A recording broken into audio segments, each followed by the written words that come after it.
Welcome to the Money Insights Podcast, where high income earners come to learn wealth building strategies that will take them from high income to high net worth. With your hosts, financial and wealth building experts, Christian Allen and Rod Zabriskie. Welcome into another episode of the Money Insights Podcast, the alternative wealth building podcast for high income earners. Hey everybody, my name's Christian Allen. I'm here with my co-host. You know him as Rodney, the Pod Zabriskie. Rod, what is up, man? Hey, I'm doing great. How are you? I'm really good, and I'm super excited to be talking about today's episode title, which is the 5 high-income pitfalls you must avoid for financial success. You must avoid. But I have a question before we get into our topic today, Rod. Okay. Do you remember what we talked about last week? I do remember what we talked about last week. What was it? We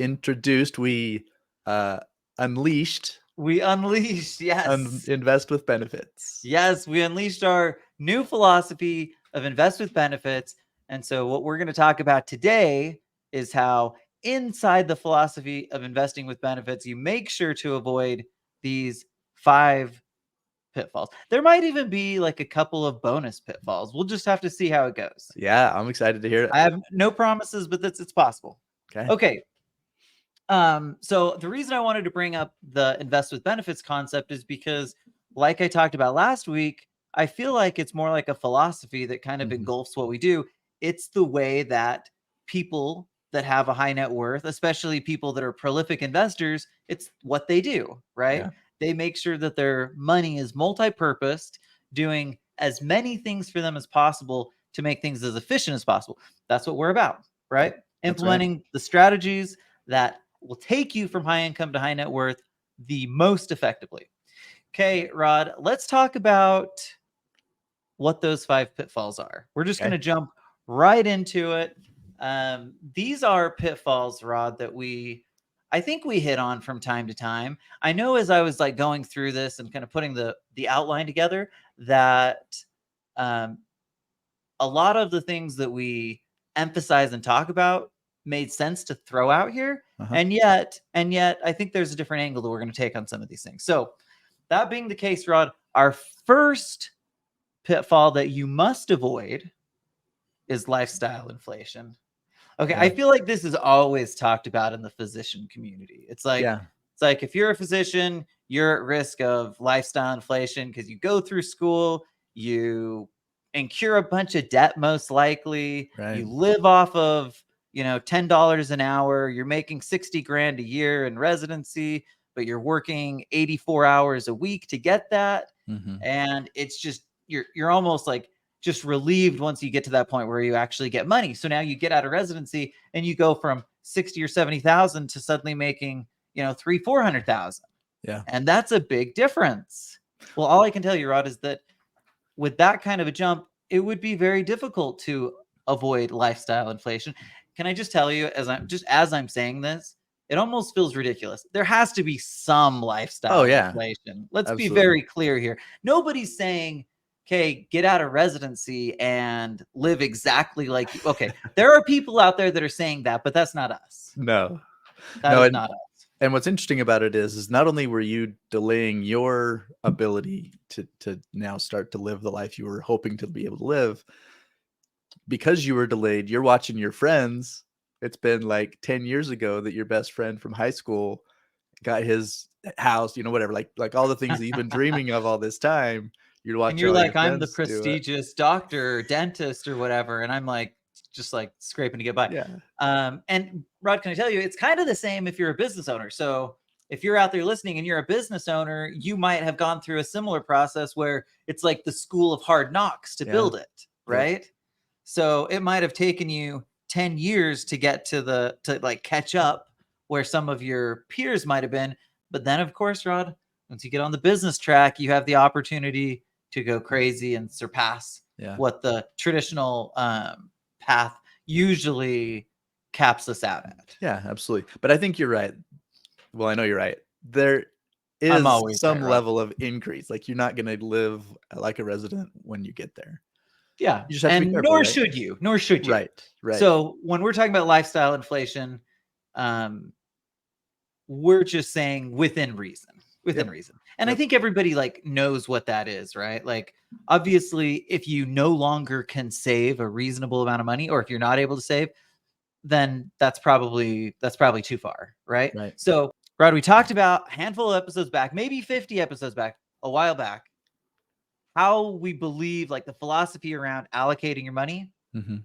And if you're not saving at least 20%, that's what I wanted to get to. If you're not saving at least 20% of your money, you're probably letting lifestyle inflation take it too far. Yeah. What do you think? I think that's totally true. Again, especially because we're talking about high income earners. If you're in that 300, 400, 500 plus range, then, and again, far be it for me to tell someone how much they should live off of, but if you can't live off of after tax, right, 200, 300, 400,000, then take a look Then at what, it. Rod? Like go back and reevaluate. Okay, or just make more money. Whatever fits There you go. for you. I'm okay Yeah. with either one, right? So if you're feeling like, okay, I'm running up against it, you've got one of two options. You either cut it back or you make more money, and either one, in my opinion, is a great option. Absolutely. Yeah. And the key is it's just planning. It's just being aware and, being prepared to be careful on that. Okay, so the Pace first yourself. one, Rod, lifestyle inflation within reason. Yeah. The second financial pitfall that you absolutely must avoid is neglecting emergency funds. I know this is like basic, but can I just tell you this one is like can be as devastating as anything, right? For sure. It's kind of like when we talk about over leveraging money, when we get into the Mhm. investment conversation and we're talking about conservative leverage, this is kind of the same thing. You got to have cash on hand Yep. because it makes everything work. Even if like things go a little bit skiwampus, haywire, the economy's not working right, your business doesn't work out right, family emergency, whatever it is, you've got to have cash on hand. And if you do, you can feel pretty comfortable and safe that your plan, your strategy is going to move on long term without interruption and work the way you plan for it to. Yeah. We often talk about it in terms of liquidity, right? You have to have some level of liquidity, money you have access to. And it can be all those things you talked about. It could include a larger tax bill than you were expecting, right? All of those things. It And absolutely could. well, and especially, I mean, I think you brought up a good point with leverage. I think to the extent that you're using leverage, you especially need to look closely at your liquidity because things go awry. They just do. And so we have to be prepared and planning for that. Okay, Rod. Let's get into the next one. Okay, so we've talked about lifestyle inflation. We've talked about neglecting emergency funds. And again, these are pretty obvious, but it's important. It's important. Okay, so the next one is over concentration in investments. Okay, this one might sound a little crazy coming from us since we're always talking about the value of investing, right? Our whole philosophy is invest with benefits. Mm-hmm. So why in the world would over concentration in investments potentially be a pitfall that our listeners must avoid? It's all in how you invest. So what we're getting at here is you don't want to rely too heavily in any single asset class. And I guess maybe the danger, even from our standpoint, is our examples so often are around real estate because 90+% of the people we work with are investing in real estate in some form. And hopefully that's not the case. We're not only talking about real estate, but hopefully also we're not making people feel like that real estate is the end all be all. That's the only place you need to go, etc. Because it's absolutely not true. And I know I've talked about this probably on a pretty regular basis, but we just run into people who say that they've been around, they've done a bunch of stuff, and then they say, hey, this is the best place to invest my money. So this is the only place I'm going to invest my money. And the first part of that might be true. Like they may have truly identified for them the best place to invest. And so logically, it just makes sense. I'm going to put everything in the best place. But there's obviously danger in that. So if we're not diversifying the risk of where we invest, including adding pieces in addition to whatever we feel is the best or the best fit for what we're doing. If we don't do that, we're just putting ourselves in undue danger. Okay, Rod, I'm going to take a little bit of a different angle on this. Okay. Because when I saw over concentration in, like, when I thought of this over concentration in investments, what I really think of is getting there too fast. So in other words, building a financial, your net worth is or happens in phases, right? Yeah. So what we basically talked about in the previous two pitfalls were building blocks that have to happen, that have to be in place before it makes sense for you to be an investor, Yeah. right? So don't be an investor if you don't have an emergency fund, right? Yeah. Don't be an Absolutely. investor if your lifestyle is crazy, you're spending too much, you've got money on credit cards, and you're like, oh, but I've got to get as much money as I can into crypto. Yeah. Right. Those are out of whack. So in that world, that's not necessarily talking about an over concentration in a single asset class. That's just saying like you're going there too quickly. You're getting to the investment phase before it actually makes sense to. So build on those, make sure you've taken care of the previous two pitfalls. And once you've done that, you can feel a lot more freedom. But then, to your point, Rod, once you get into the investment element, it's important to be diversified among different asset classes because, of course, again, I give the example of crypto. You get all excited about it and you put a bunch of money there, and suddenly one day you realize 74% of it's gone and you don't feel so good. So it just makes a lot more sense to be thoughtful about that. And of course, when we talk about, risk allocation, and that's really what we're talking about, right? We're talking about risk here. There's once the building blocks are in place, you really can go with like whatever you feel the most comfortable with, whatever you like, as long as you can take a long-term approach. So to the extent that those things are in place, it gives you that freedom and flexibility to do that. Again, not that we would suggest going, putting all of your money in crypto once you've got your emergency fund and your lifestyle inflation under control. Right. But if you wanted to do that and it's safe and comfortable for you, then you totally could. And that it's those building blocks that kind of give you that permission slip. And one thing that we've seen on this, just to kind of back up your point, especially with real estate, with syndications, they were so hot for several years.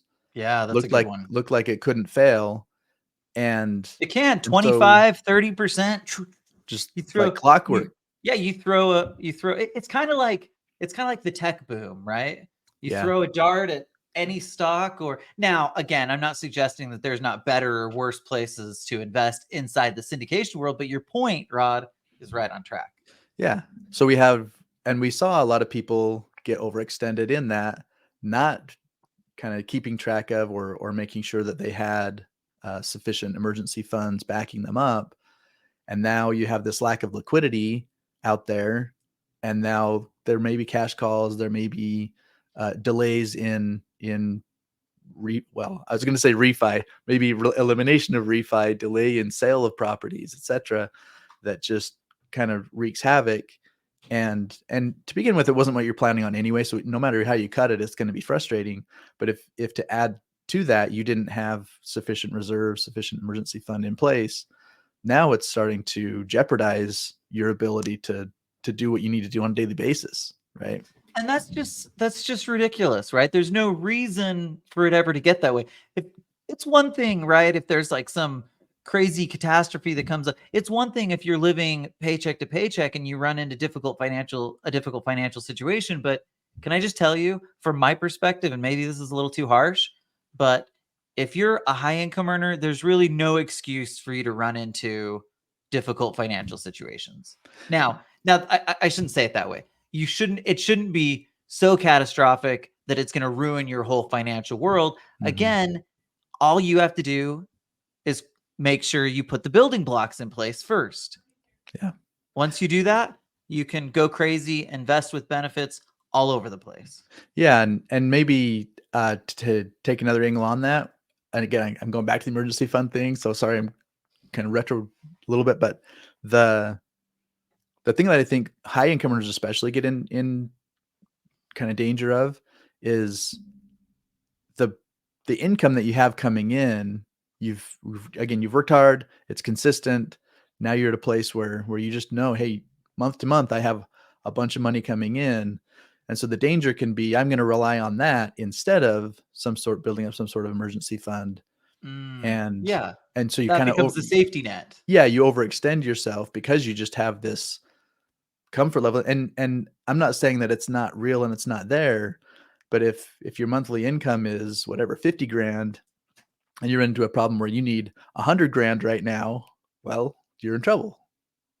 Yeah, that's a problem. And so planning for those types of things, which again is really easy if you just have a little bit of discipline. Anyway, I could get into it. I get why it happens. I get why Yeah, all for of sure.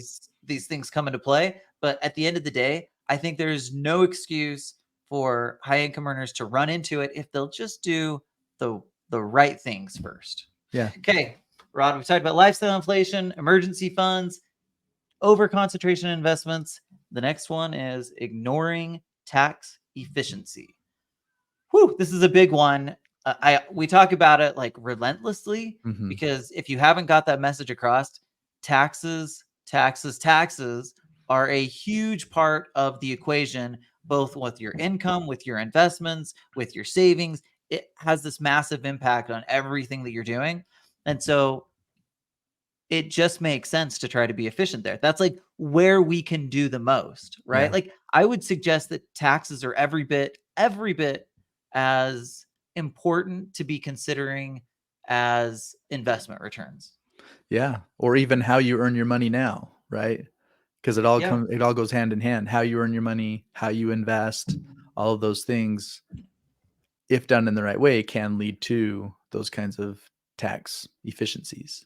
Good news, Rod. That is one way that we believe investing with benefits is one of the ways. It's one of the benefits, right? Yep. Making sure that the strategies that you utilize in your investing and really across the board are optimizing or creating as much tax efficiency as possible. Now, this is a weird one. Can I just say, like, if you're listening to us and you're thinking, okay, Christian, I'm trying to do this, but I'm still paying a boatload in taxes.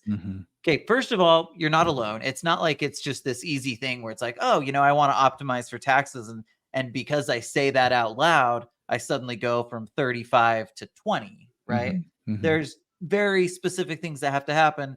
And our experience is that it's a building and a process to get to a place where you can become tax efficient. Yeah. Right. So for a lot of people, year 1, year 2, it might take a little bit of time because the investments have to build. Right. A lot of times we're talking about getting depreciation or, those kinds of things. Some of that I can get up front, but some of that happens on an ongoing basis. And so it takes time to build the portfolio that creates the tax benefits. Yeah. So it's two sides to that coin. Yep. And can I give a quick example on that? Please. Because we get so excited. We talk about bonus depreciation and getting that, like you said, getting as much of it up front as possible. And people hear that and they, you go and invest in a syndication and you, in the course of doing your due diligence, you make sure that they're doing the cost segregation so you can get your bonus depreciation, all that up front. And I went through the same thing. And then you get it and then you realize, oh, I have all of these losses, but they're passive losses and I can't count them against my active income. And turns out, because this is like the beginning of my alternative investing adventure, I don't have a lot of passive income that I can use those passive losses against. Right. Yep. So that, like you're saying, it becomes a building process because with that the good news is those losses carry over. Right. So it's not like they were lost. I just can't use them today. I have to use them later as I start to take in the active or the passive income that I can use the passive losses against. But then the next time you do it, you're a little better off because now you have passive income. And the more you go, the more you build, especially then as you have liquidity events, something sells and you get 170% of what you had put in or, whatever. And you have now a bunch of gains. Now the losses as you use them are more useful for you, because Yeah. you take those passive gains, and you go and invest in another passive investment where you get the bonus depreciation. Now all of that bonus depreciation is used against the passive gains that you got on the previous investment. And so it builds. It's this like snowball that builds over time. You just have to understand that there is a starting point, take that starting point and make the most of it, and then carry those losses forward to the extent you can't use them now. Now, just to be clear, there are things that we can do that are strategic that will lower our taxable income immediately as well. Yeah. But like the long-term, more impactful, powerful strategy is to create the investments and the passive losses going together. Like if you can do that, like I think for most of us, right, the goal is for our investment income to become greater than our working income, right? That kind of gives the freedom, flexibility. And so again, making sure you're just taking the right steps along the way. But the reason I brought it up was more so that if you're listening to this, you're thinking, okay, I still had an effective tax rate that was way higher than I wanted it to be.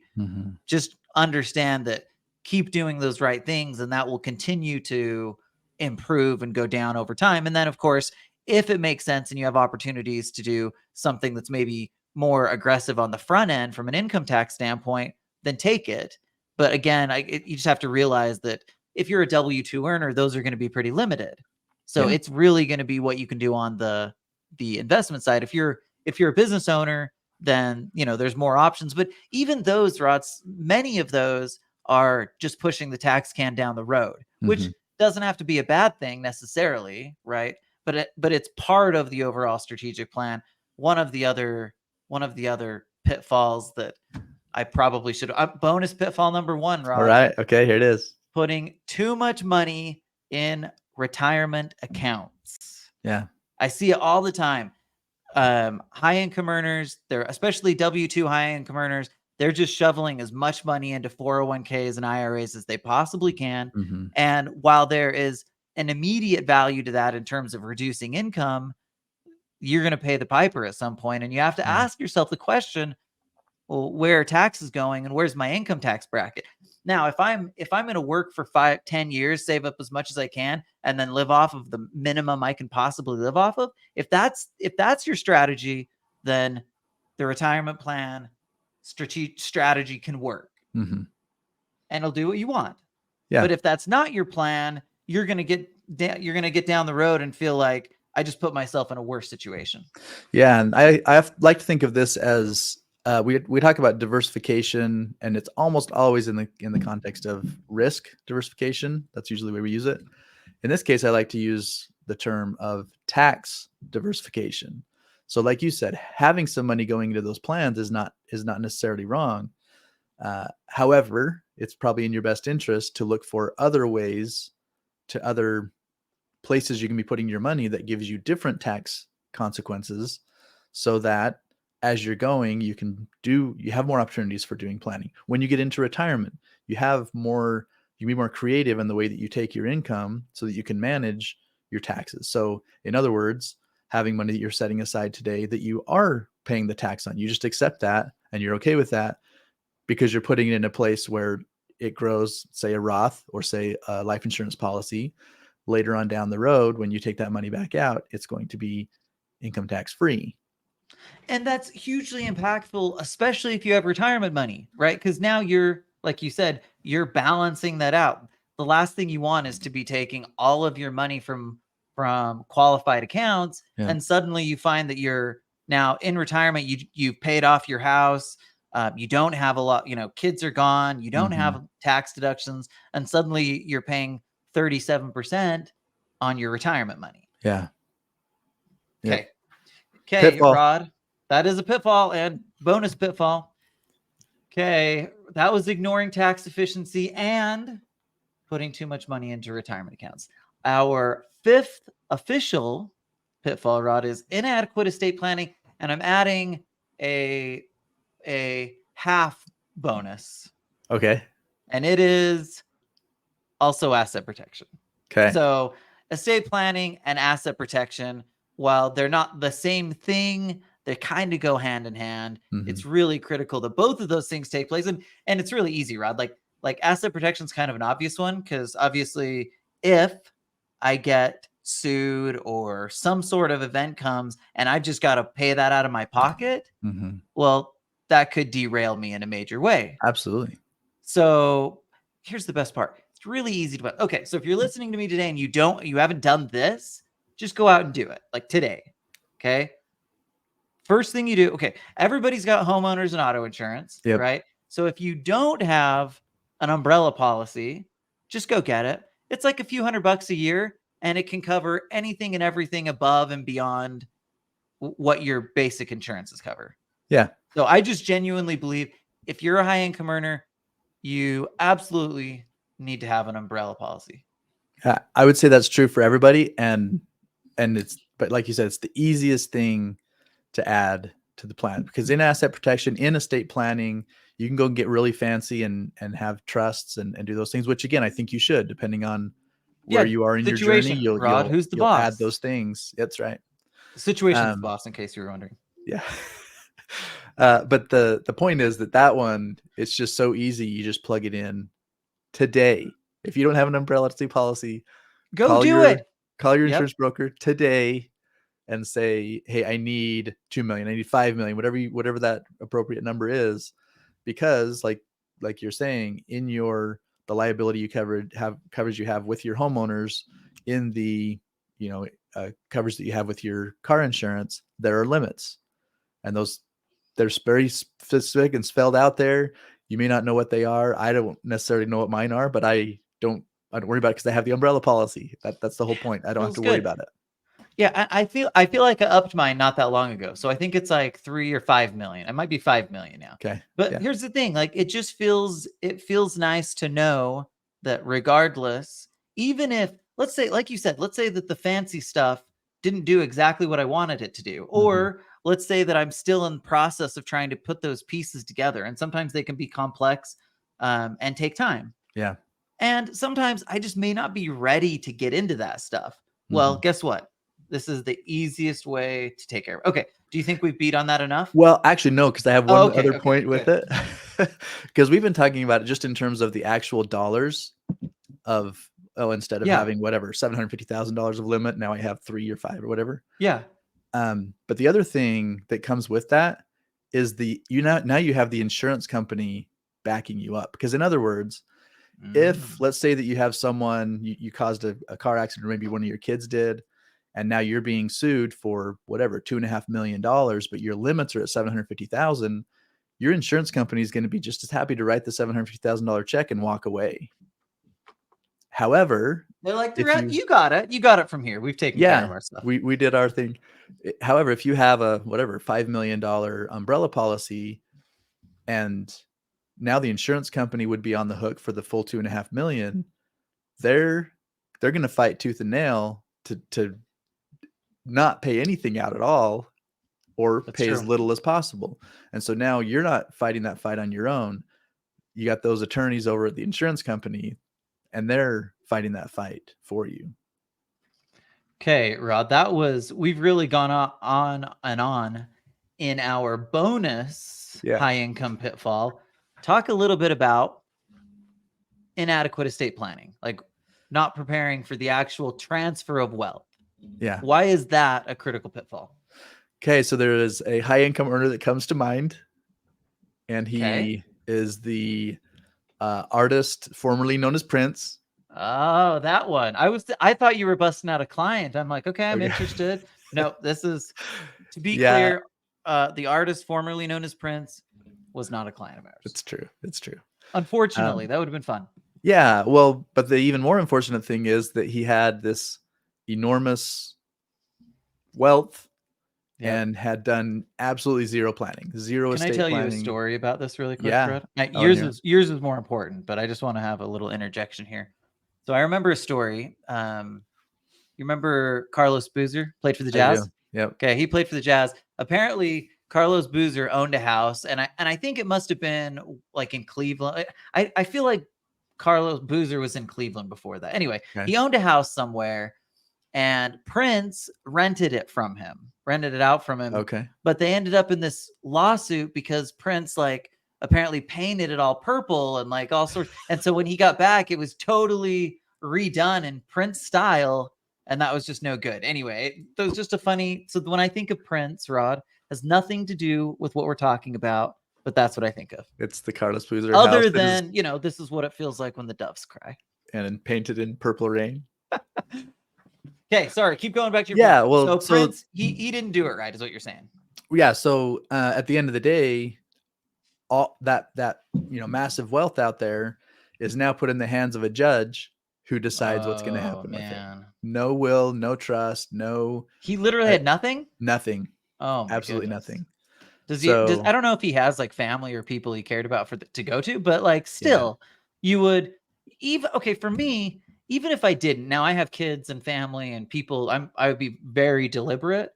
But even if I didn't have that, I still feel like I would be deliberate. I would want to say like, okay, this is an organization that I care about, that I'm passionate about, or these are people that I care about, whatever. And I would want to do that. But Prince was kind of like, we'll just let things go. And it's obviously an extreme example, but I think what I see with a lot of high income earners and business owners, et cetera, you just like head down, working hard, making cool things happen, kind of living the life that you want to live or kind of building toward that and not thinking about some of these things. So that's why it's a pitfall. That's why we're bringing it up both on the estate planning side and on the asset protection side, is to just from time to time, take a look around, say, okay, am I protected? And are my kids protected? Or do I have the things in place that will help, have this transfer of wealth in the most efficient way and really in the way I want it to happen, right? Being intentional with how that's happening. Okay, Rod, let's recap our 5 strategies. Okay. And then our bonus one and our bonus half strategy. Okay. I say strategy. Pitfalls. Okay, so next we're going to recap our 5 pitfalls along with our bonus pitfall and our half bonus pitfall. Okay. And then, Rod, we're going to offer some practical suggestions. If they're not very obvious already, we're going to make sure it's super clear exactly what you should do to make sure that you avoid these pitfalls so that you can prolifically invest with benefits. Okay, so the first one, Rod, do you remember what it was? Lifestyle inflation. Second one, neglecting emergency funds. Third, overconcentration on investments. We're taking turns, Rod, if you can tell. 4, ignoring tax efficiency. Number 5, inadequate estate planning. Do you remember our 2 bonuses? The first bonus was putting too much into retirement plans. Good. Nice and work, then the Rod. Half bonus, because it's so interrelated with estate planning, is asset protection. Okay. Now we got to talk about how to make sure we're doing this. Because if they're not obvious, we're just going to make sure that it's very, very clear. So let's get to our first one, lifestyle inflation. Rod, what to do if you're having an issue with lifestyle inflation? Give our listeners some practical, actionable advice. So if you're already there or you're building toward becoming a high income and you are saying, I want to do it right, set a budget. Track budgets expenses. Are the worst, but just do it. Just do it. And here's what I would say. When you do it, like if you'll do it up front, set the budget, track the expenses. If you do that for even 6 months to a year and you really get a feel for the flow of things, you don't have to keep having that level of attention on it. You can take a higher level view on it and be okay. But start there. Start with the detailed look at it, understand, again, being intentional with where you want your money to go, tracking it to make sure that's what's happening, and build a flow. Once you build the flow, then you can take a step back and you don't have to be quite as attentive. There's like hard budgeters and there's soft budgeters, Rod. Yeah. And you're saying start by being a hard budgeter and then you work into that soft budget. I think you make a good point because personality comes into this.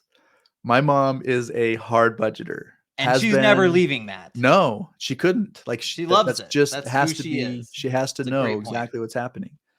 And so I'm not going to suggest that she should do anything different. Other than moving to like technology instead of writing checks and like balancing her checkbook. Yeah. My mom always balanced her checkbook. Always. Yeah. And it was like, even when she had a hard time, like call one of the kids over, be like, I can't figure out it. Rod, do we really need to balance checkbooks? Isn't there a better way? This is getting now to me because even though my mom showed me the way and again does an amazing job with it, I just haven't ever been able to stay on that level of detail. It's amazing. But I've been there. If you're doing that, congratulations. Yeah, and I've been on that level of detail enough so that I feel comfortable with what I'm doing, and then going back and from time to time taking a closer look and saying, okay, do I have whatever subscriptions that I no longer am using and need to cancel or whatever? Like do those things even if you're not in the minute details every minute. Okay. Simple and straightforward. If you have lifestyle inflation issues, you've got to buckle down and create a budget, which, by the way, is like one of those like gross words that when I hear it, I'm like, oh, I get a little sick. I hate it.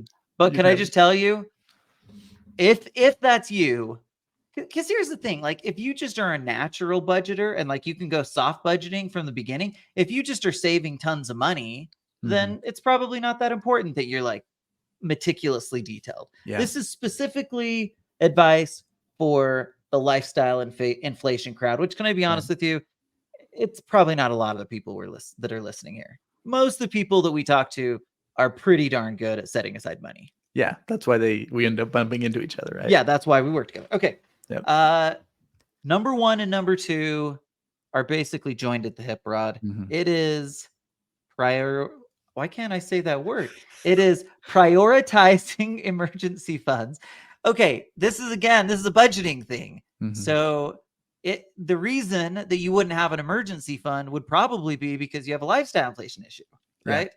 So again, this isn't likely many of the people listening to this, but if it is you, the same advice that goes for number 1 is also for number 2. You've got to be disciplined in making sure that at least that you build up the emergency fund. Make sure that I think it should be, as a high income earner, I feel like it should be at least 6 months of living expenses. Maybe a year would be more appropriate. That doesn't mean that it all has to be sitting in a bank account necessarily, but having that, I think, is really important. Yep. Okay, so same advice for both of those. Rod, on the next one, what's your advice for overcoming over-concentration in one asset class? Yeah, okay. So here's the thing. As a starting point, you have to start somewhere. So in the beginning, you will be too heavy into one asset class. And this is especially true, I would say, of business owners, right? You're building your business. That becomes your first big asset. And the temptation is to just always be putting all your money back into the business because that's where you create the most value. But that's danger because things can happen. And if everything is in your business and something happens to your business, now you're starting over. So you have to start diversifying away from, again, whatever your starting point was, go in intentionally and say, again, the business owner, I am going to build the business. I'm going to get to a certain place. And then I'm going to start carving off money to go and invest in other places so I can diversify. I love it. Even if you're not a business owner, you're picking a starting point with your investments. You pick that starting point. Could be the crypto, could be the real estate, could be the ATM fund, whatever it is. You have a starting point and you are too heavy in one, but then you're going to build in other ways from there. You know what you can be doing even from day one? Like you might be too heavily invested in a single asset class. However, if you're focused on investing with benefits, Rod, you can still multi-purpose your money to do, again, multiple things, right? That's the whole idea behind multi-purposing. Yep. I can create a tax benefit, an investment benefit, and a savings benefit, like a emergency benefit, right? I can do multiple things with the same dollar. As a good example, the investment optimizer just like is built to do multiple things. And it's one of the kind of no-brainer reasons that we talk about it with basically everybody, because it's a really great way to accomplish like 4 out of these 5 things. Yep. All Absolutely. in one fell swoop. And Okay, including the bonus half. Well, bonus Yes. 1.5. 1.5. You can nail, you can knock out a lot of stuff. Now, we're not suggesting, and I always want to remind people this, we're not suggesting that life insurance is the end all be all investment. What we're suggesting is it's an incredible multi-purpose tool that allows us to actually invest prolifically, invest with benefits, the tax benefits, the estate planning benefits, the retirement benefits, the Emergency helps us fund. overcome the 5. Wow, I can't talk, Rod. Helps us overcome our pitfalls. It just does a lot of things. Okay, but this wasn't supposed to be a rant about the investment optimizer. But I have another piece of advice. If you're not using the investment optimizer and you're listening to this, you should definitely email Rod and start using it, because if you're an investor, it just makes so much sense. Yep. Right? You know what, Rod? I forgot one of the things I wanted to do on this episode. Okay, I'm going to describe it. Actually, I'm going to let you describe it, Rod. Okay. So I wanted to do this on our Invest with Benefits Unleashed episode, and then I forgot. But can you do us a quick favor? I know I'm on a tangent here, but can you describe for us, Rod, how investing with benefits, or using the investment optimizer specifically in this case, actually produces a higher return? Do you remember that, where we talked about depreciation? Do you have those numbers in your head? I do. Yep. Okay, tell us it. So the example we use is the ATM fund, right? We invest in it. You put a chunk of cash in this example, it's $104,000. Not sure how they came up with 104 instead of 100 or something different, but it's 104. 104. Yep. And then it starts to produce, after a few months, it starts to produce basically $2,000 a month of income for 7 years. Okay. So by itself, it's pretty powerful.